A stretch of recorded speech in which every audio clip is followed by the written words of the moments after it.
Number 3, expand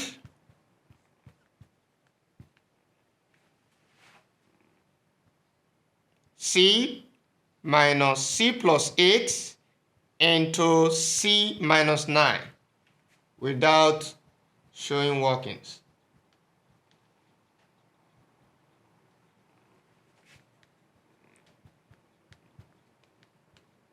Solution.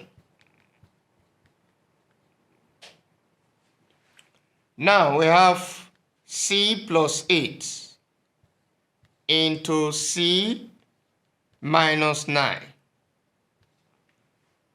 Now, for us to multiply this, we have C with C here. The first term in the first binomial expression will be multiplied with the first term in the second binomial expression, which is C times C.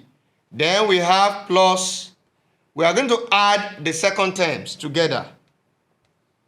8 plus minus 9. Then we put the variable involved, which is C. Now, what do? We multiply the second term also to get the constant term.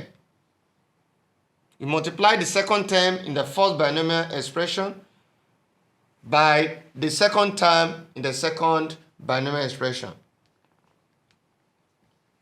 Now, what do we have? We have our final answer. C squared. This is 8 plus minus 9. Plus minus, that is minus. So 8 minus 9, that is minus 1. So we have minus 1. So this is going to be plus times minus 1. We have minus 1C. That's what we are going to have here. Now, 8 times minus 9. 8 times 9 is 72.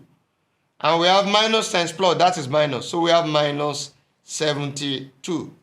So this can be written as C squared minus C minus 72. That is the solution to the problem.